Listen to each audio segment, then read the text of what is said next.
from Oliver. He's asked, what is it about how you teach and your pedagogical style that resonates so clearly with millions of students, and why they find it so engaging to watch your videos? Is there something you can identify within that? That's a sweet question. It is a very sweet question. Oliver is very nice. Be careful, flattery will get you everywhere. What's actually really interesting. I have been asked this question more than once before. I have some answers to it, none of which I'm fully satisfied with. But interestingly, before I give you what I think are the answers, I'm going to be a bit rude, and because I have both of you here, I'm going to ask either of you if you have any, because you've both seen me teach. Do you have any idea, or is it like, no, it seems pretty normal to me? Like, is there anything you've seen other people teach too? Is there any point of comparison or thing that stands out to either of you? You have a presence which is so nice to watch. Like, it's like you're someone who everyone wants to listen to. Whether it's the way you hold yourself, whether it's the way you talk, I'm not sure. I want to know because I want to be able to do that. But just watching you, you have everyone in the room's attention. Whether it's because of who you are and where you've gotten to, or whether it is just because that's the kind of person you are, or probably a bit of both now. But you have a presence about you in the classroom that makes everyone want to pay attention. I'm really lucky. Miriam says this all the time. She says, you're really lucky to have the shade of skin that you do, because if you're blushing, people can't tell. Whereas when she's blushing, it's like, oh, look, everyone, the siren's going off because Miriam's turned red. So that's a very nice thing. I have some thoughts on that. But before I get to that, do you want to? Yeah, just going off that, you're not bland. Like, you have a wonderful personality. And as well, you're very easy to talk to. So I remember when I was in school, it took me a long time to actually ask questions, because it's quite scary sometimes when everyone's looking at you. But I don't really see that issue in your classroom.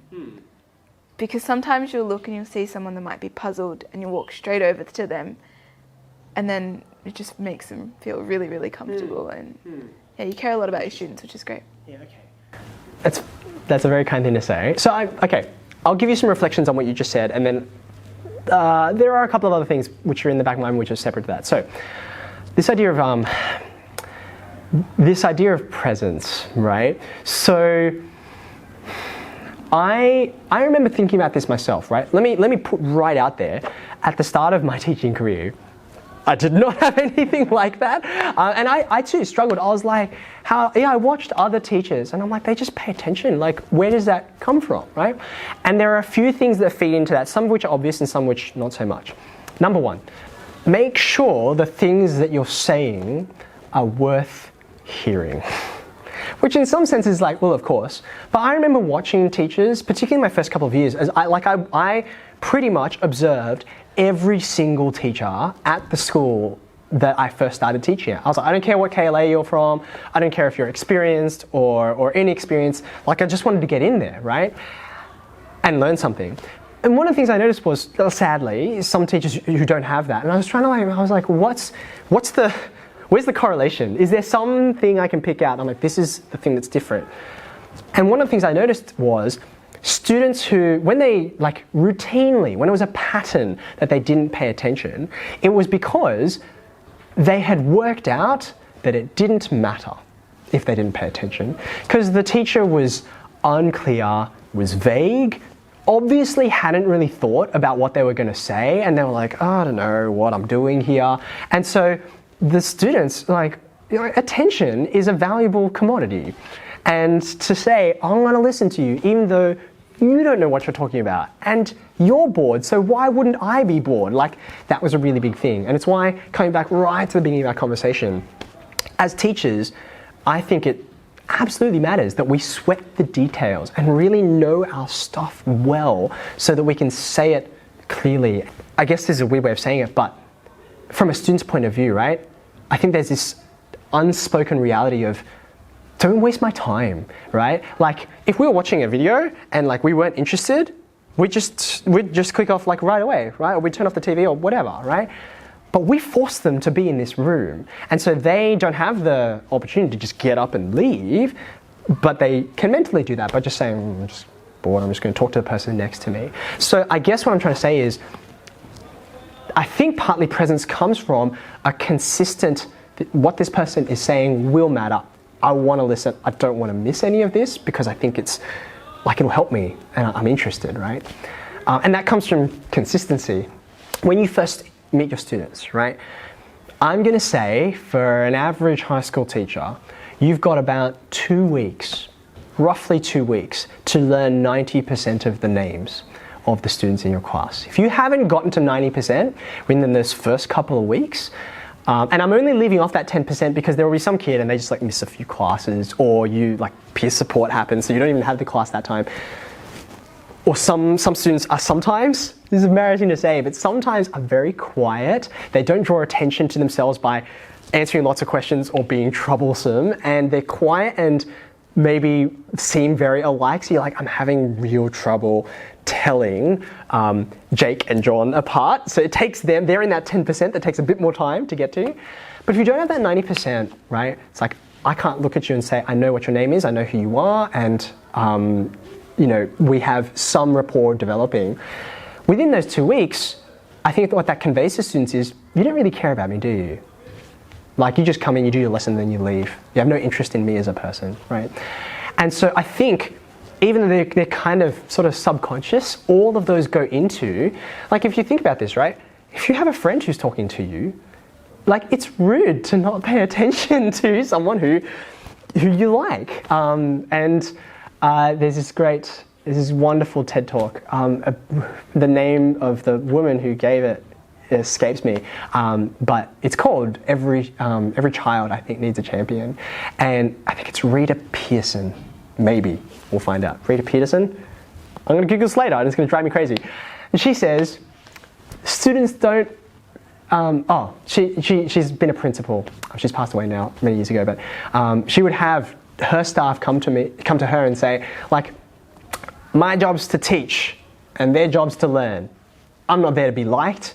And her response, Rita's response would always be, yeah, but students don't learn from teachers they don't like. Because they're like, I don't want to pay attention to you. I'd rather make life hard for you because I don't like you, right? You make my life difficult. So that's a huge, like, I guess all of that's going to rapport and relationship. But then to come to, like, here's a really big thing, right? You know how you were saying, the students are quite happy to ask questions in my classes. That's not an accident. I know it's a default for most students to not want to ask questions because it does make you look like you don't know, and many people don't want to be that kid. They want to look like they're together and all that kind of thing. It takes bravery and courage to stick your hand up in front of your peers and ask questions, right? So I'm very deliberate about that. I remember what it was like being a kid who didn't want to ask questions. So when a student, like that happens, like me establishing there's comfort in the classroom when there's questions and when there's mistakes, is a very deliberate thing. At the start of every year, I'm very finely attuned for the first time, and I always make sure it happens in the first couple of lessons. I will ask a question, someone will give an answer, and I will deliberately seek out a student who probably will give me an incorrect answer. That sounds really cruel. It's like pick out the person who's going to get it wrong and get embarrassed, right? But then I get their answer, and invariably, particularly with like younger years, but all years do this, and especially it's like start of the year, we're still setting up like class norms and relationships and people don't quite know who's who. They'll give an answer that's clearly wrong. And someone will be like, no, you idiot, like what are you thinking? Or they'll laugh or they'll do something, right? Now I'm ready to pounce. And you have to be quite, I have to be quite deliberate about this. I make a big deal. I like raise my voice, I stop the classroom and I'm like, that, laugh, jeer, negative response of whatever kind, that doesn't happen in this classroom. The response this student gave me is valuable to me. We're going to learn something from this. Let me show you how. And to establish that fact, like making that big deal and actually putting those students in the classroom who are used to feeling like I'm the person who's good in this classroom, and actually put them on the back foot, because it tends to be like brighter kids who like, I know this stuff. I've known this stuff for like 3 years. How can you not know this? They're the ones who have that attitude, which needs, I think, to be really corrected. Being able to bring that, like have that environment be like, I want to have those answers that sort of lead me down the garden path a little bit or are problematic, because that's where we learn. That mistakes are a thing we should embrace, because that's what real mathematicians do. So I hope, and maybe this is the evidence for it, right? That what that creates is everyone is willing. They know that if, like even worse than coming from students, sometimes teachers are like, what a stupid answer. Why would you say that? Or like, have I taught you nothing? Like I told you this yesterday. What a discouraging message to send to kids. And they know, they pick that up pretty fast, right? And so for them to, like that's how I cultivate that environment of, I don't know if this is right, but I'm going to throw it out there anyway. And I'm quite happy to do that because I know I won't be, the teacher and none of my peers will make fun of me for that, right? Maybe lastly, because I feel like that's way more of an answer to this question than this needs. One thing that neither of you said was, because this goes to my videos, right? There's lots of instructional mathematics videos on the internet, right? But one of the things which I think you'll find is uncommon is what I do, which is that I'm recording in a live environment with actual students in the room. And like what they're doing is like they're in a quiet room or they're in an empty lecture theatre or something like that, right? You were talking about the word bland before. I think such lessons are very difficult to deliver in an interesting and engaging way because we're human beings. It's part of the reason why I actually have you here, because you talk to human beings differently than you do to say like a camera lens. Like it's just not normal.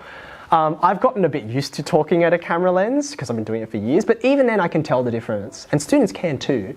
And I think my explanations are better for me watching faces and looking at when there's confused looks.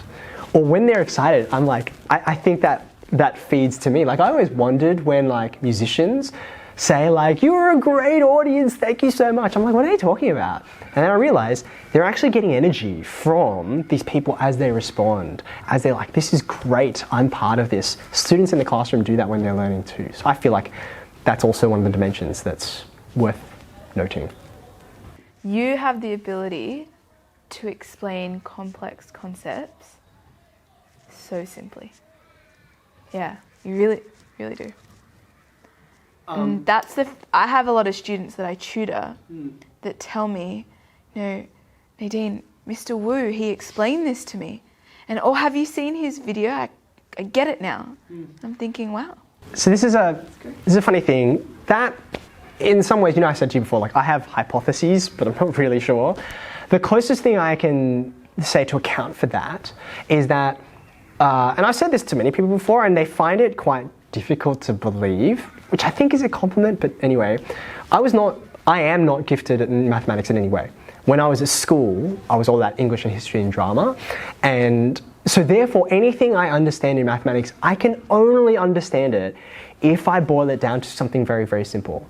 And I remember quite clearly, and I think most of us have had teachers who, like they're doing some working and they like skip lines of logic and they're like, well, you know, because of course, because it's obvious. And I was like, not obvious to me. So I kind of feel as though what I came into the profession thinking would be a handicap, like, for example, I didn't do extension 2 maths when I was at school. Like, I mean, I covered it subsequently when I was at uni, but I knew I was not one of those kids. I was like, they're going to work out. They're going to find out I'm a fraud and they're going to have no respect for me whatsoever.